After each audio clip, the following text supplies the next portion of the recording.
Delighted to welcome Ben Campkin from UCL's Urban Lab.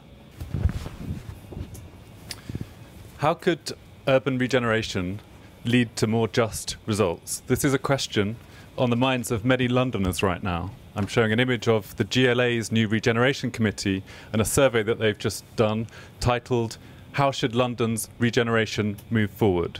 How could urban regeneration lead to more just results? This is the question I want to think about. We know that to be more just, regeneration would need to benefit, in particular, Londoners from Black, Asian and minority ethnic groups, to use the categories that are used in the London Plan. The plan states, and I quote, "Although London's economy has been generally successful over the past 20 years, not everyone has benefited and the incidence of poverty has not fallen," unquote.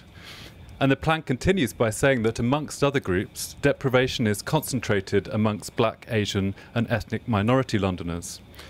Furthermore, it comments that those populations are expected to grow strongly as a result of natural growth and migration, so that by 2031, an additional 6 London boroughs are likely to have a majority of their population from BME groups.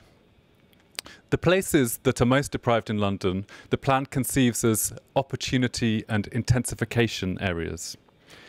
Since the 1980s, approaches to urban regeneration have been market-led, with an assumption that the wealth generated from regeneration will trickle down to those communities considered deprived or living in the most deprived parts of the city. But this is not well evidenced, and there's a big debate going on about this at the moment, about these kind of market-led approaches, whether they actually achieve the results that they should. And the plan, in fact, although it states that, that generally these approaches haven't been successful, it doesn't propose any radical new approaches, which I think is problematic. So my research on regeneration over the past 13 years or so, which I published recently in a book called Remaking London, is part of a whole body of scholarship that really questions the difference between the rhetoric and reality of regeneration in London. Now, questions of diversity and race, to a lesser extent, feature in my book, and I think diversity within regeneration is a very slippery term. So on the one hand, regeneration is done in the name of diversity or the protection of sustainable communities.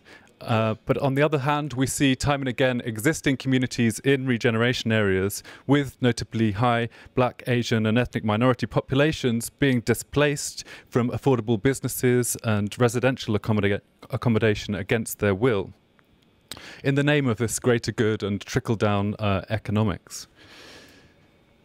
A case that I investigated is that of the Elephant and Castle shopping centre, and I'm showing you an image here of the shopping centre as planned, as envisioned by the architects. This drawing of this sort of rational modernist building in the 1960s.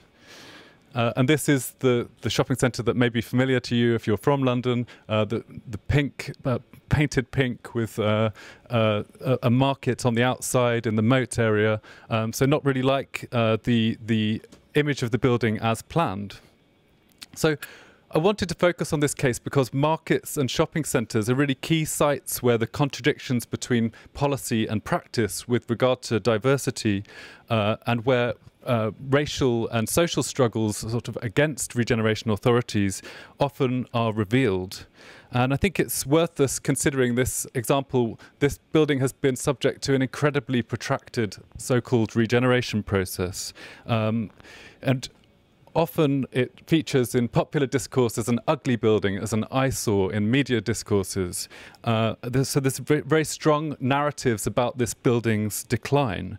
And this often happens in regeneration areas where developers and local authorities wish to propose a certain mode of change. So they, in a way, exacerbate these discussions around decline and degeneration in order to justify the approach.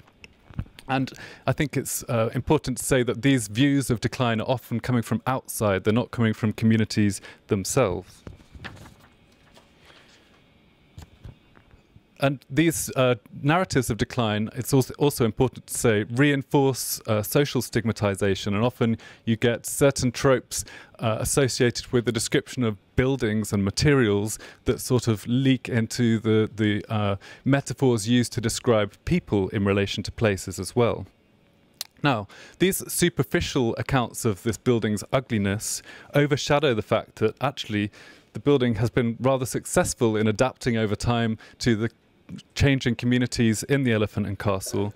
And in fact, the shopping centre is an important social space and retail space for a large Black and Latin American community with a high proportion of, for example, Jamaican, Colombian, Polish shops and traders. Now, the accretions of various sort of adaptations of the building may have taken it away from its sort of formal ambitions in terms of the original design, but it's a good example to a building adapting to community needs. And in a way, when it first opened, it was quite unsuccessful and the shops were mainly derelict, so there was a misjudgment about the market for this building. But now it's a very busy place, and in a way you could say that it's self-regenerated. Importantly, it's provided affordable space for shopkeepers and market traders in a central location.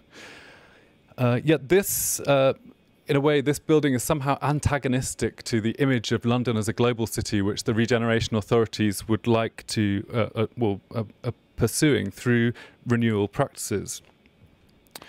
So in 2004, this building became, and I'm just showing another image of the market outside, a detail from the urban space management who run the market now. This building in 2004 became the site of a conflict over regeneration when traders and business people complained to the council that they'd been mistreated, Southwark Council, and that the regeneration policies of the council were institutionally racist. And at this point, the traders and business people had a lengthy period of indecision about the future of the building and whether it would be demolished. They had felt disenfranchised from the process of regeneration, and they had felt that, in fact, the developers and the owners were brutally running the building down whilst they were still occupying it. Now, Southwark recruited Baron Herman Ouseley, former chairman of the Commission for Racial Equality, to carry out an independent review of their policies and of their equality and diversity framework. And in fact, focusing particularly on the impact on small businesses and Black and ethnic minority-run businesses in particular. Now, Ouseley concluded that the council had sound equalities and diversities policies in place, but he was very critical of the delivery of those policies and said that the council needed to do much more to gain trust from the local community, and he gave them, in fact, 35 recommendations to respond to. Ranging from sort of bringing a more representative group of people into the decision-making process to more outreach to inform people about the regeneration process and so on. Now, the council duly responded, and there's a labyrinthine trail of paperwork that you can find on Southwark Council's website if you look hard enough. But actually, I think it's interesting that the report has disappeared. 10 years on, I went back to look for it. It's disappeared from the public realm, or if not, it's very hard to find. And in a way, I think there's a problem that in London we haven't really learnt the lessons from this kind of case where race has come into regeneration discourse. And in fact, another case of Queen's Market in Stratford bears a lot of similarities in terms of how the local traders felt through this process. I don't have time to go into the comparison in detail. So, no matter how positive the council's actions in response to Ouseley might have been, I think it's remarkable that 10 years later we're in a similar place in terms of the uncertainty and the contestation of the regeneration plans. And in fact, St Moden Properties had taken it on to manage the building, and in fact had proposed for a while to refurbish the building, which I think would have been very positive. But after falling on hard times after the financial crash of 2008, they eventually sold it last year to Delancey APG for 80 million, having bought it in 2002 for 29.25 million. So, you can see how regeneration is working for those developers, if not for the local community. So, The image I'm showing is just from some of the latest schemes. I don't know how well you can see, but actually, in terms of the aesthetics of decline and regeneration, I think it's interesting that regeneration aspirational images often involve whiteness as an indicator of progress, or as a kind of universal, including in the representation of figures within this scheme.